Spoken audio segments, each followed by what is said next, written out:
Trauma. There's an article in a magazine called Army. It's on Audie Murphy's Battle of Demons. And Otto Murphy, he was a star, a Hollywood star and everything else.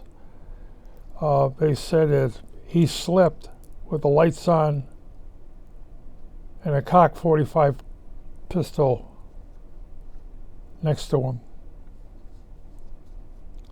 because of what he saw or did in World War II. A lot of people who came back from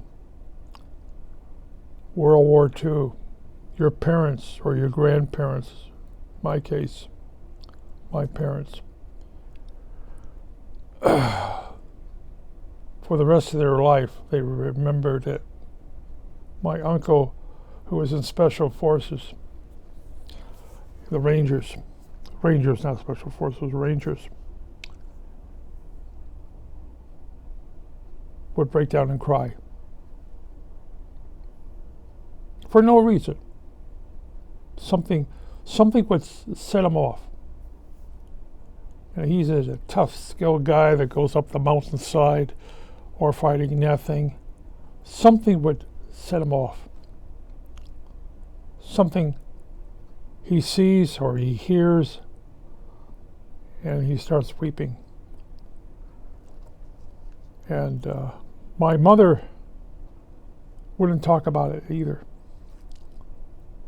Or the sisters would not talk about it. It was something they knew about it for him being a ranger. And he saw a lot. As he saw what the Germans did to people.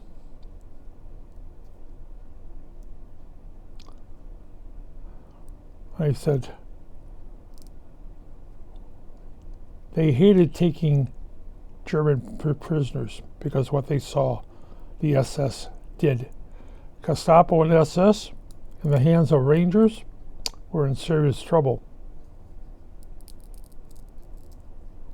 And I do mean in serious trouble. They said more than one SS officer or Gestapo officer was shot on the spot.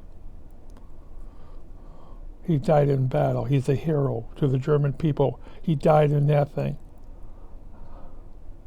Or they say they would throw him in front of a tank. Ooh. They will, of course, question him and throw him to tell. The Russians were even worse. Russians were even worse. Because what they saw the Nazis did in Eastern Europe, Ukraine, Poland. Of course, the Russians were butchers anyway. Barbaric. But that brings out, war brings out the worst in man. As I said, those who went to Vietnam had to talk to somebody who, Korea or World War II, and they would sit there.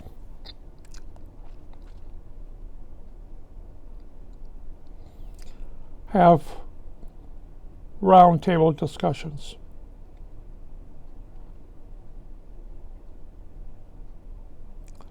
And one of the commanding officers was actually the boss of the warehouse. And he would sit in there, and they would bring in a military psychiatrist to sit down there with them. And they talked. And so somebody asked me, you should sit in those sessions. I said, I have nothing to say, period. I have nothing to say, period. Doesn't make any difference where I was or what I did. I was under strict orders not to say it. But again, that was a long time ago. Yes, they are off Audie Murphy and his demons. As someone said, he slept with a 45 next to him, with the lights on. He was a hero. Yes, he was, wasn't he? He got all the combinations, and he earned them. He charged the enemy. And somebody once asked you, well, why did you charge the enemy? And one of his excuses were, I want to get this war over with as soon as possible. And if I figure if I kill enough of them,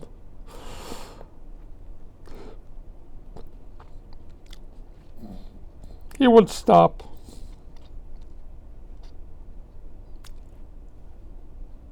But you never kill enough of them, do you? As I said in the Vietnam War, you never kill enough of them. Or in Afghanistan or Iraq, you never really kill enough of them. And as someone says, it hasn't stopped.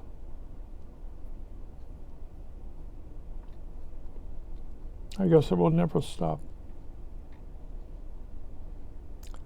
And kids go off the war at 18, and within a couple years, they're old, especially if you're in a war zone.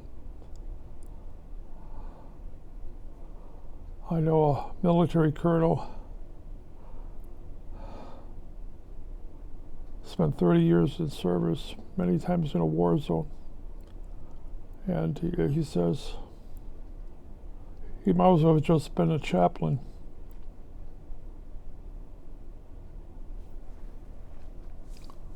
For what he saw, and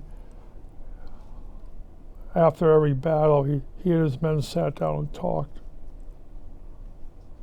And traumatic experience. It is very hard on it's very hard on the guys who want to play war until you actually taste the blood in the air. You smell it, you taste it, you feel it. Your battle fatigues have spots on them. Terrible.